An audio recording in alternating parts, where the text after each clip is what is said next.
Pelajaran tu penting, itu nombor satu. Kalau kita jawab macam tu, kita rasa baik. Dunia ni tak payah ada sekolah, kita tak payah ada buku, betul lah. Kita tak payah ada pendidikan.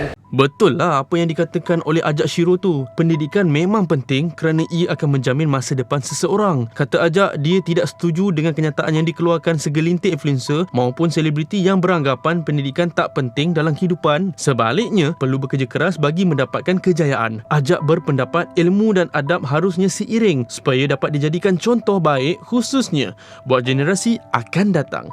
Untuk lebih lanjut, jom kita dengar komen Ajak mengenai perkara ini.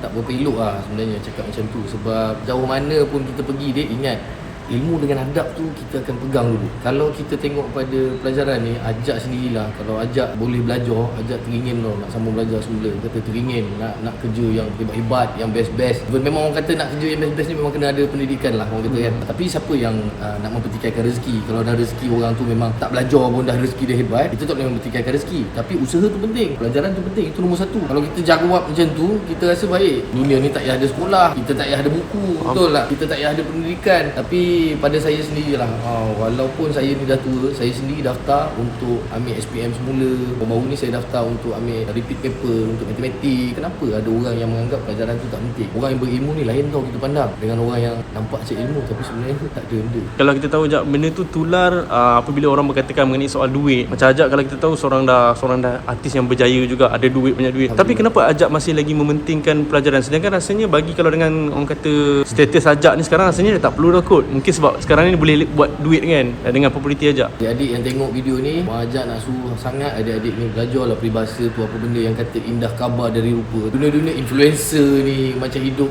mewah, boleh pergi mana-mana, itu benda orang sponsor ni benda. Hakikatnya tak begitu dek, hanya depan kamera aja. Kadang-kadang rumah pun tak ada lagi dek, dia orang kereta pun tak ada lagi, simpanan lagi kan tak ada. Bukan nak cakap lah depan kamera kita boleh buat apa-apa pun, tapi hakikatnya kita tak tahu sebenarnya hidup jadi influencer ni ataupun jadi artis ni best ataupun tak best. Macam saya sendiri, saya pentingkan pendidikan sebab saya cakap ke anak-anak saya, kalau boleh janganlah buat jalan yang macam saya ada. Saya nak diorang tunjuk sendiri apa kreatif, apa skill yang diorang ada, tunjukkan pada dunia apa yang diorang ada. Tapi tak apalah, tak payah ikut jalan yang saya lalu. Harapkanlah. Tapi kalau diorang ikut juga jalan yang saya lalu, saya nak buat macam mana? Itu takdir Allah yang tentukan, saya tak boleh nak ubah. Macam tadi Ajak cakap, Ajak ambil repeat paper balik kan. So kenapa Ajak sampai tahap macam tu sekali? Kenapa? Sebab saya tahu dekat dunia ni hidup penuh cabaran. Bila saya dah berusia macam gini, saya tahu pergi mana-mana je, orang pertama sekali orang akan tengok kelulusan kita, pendidikan kita. Jadi sekarang ni yang akan hadap pancaroba dunia ni bukan saya lagi dah, sebenarnya anak-anak saya. Kenapa saya repeat paper tu? Sebab anak saya yang pertama, dia sekarang ni tengah sibuk exam untuk dia punya matematik dan dia ada sikit lemah dalam matematik. Jadi bila saya hantar cikgu tuition kat situ, saya nampak dia stres untuk belajar matematik. Jadi saya sebagai ayah, saya cakap kat wife saya kata, daftarkan saya sekali untuk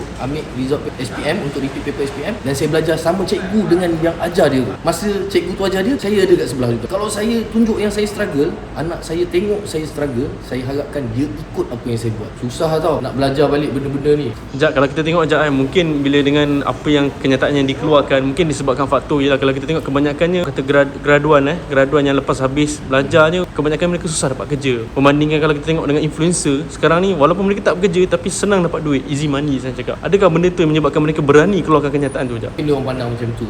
Dalam pada masa yang singkat, saya rasa mungkin kita boleh berfikir begitu. Kita habis sekolah, kita terus jadi influencer, terus ada kerja, terus ada job. Tapi dalam masa yang singkat, saya tanya awak lah, kita punya influencer-influencer yang dulu, yang pernah gah namanya disebut-sebut, sekarang mana?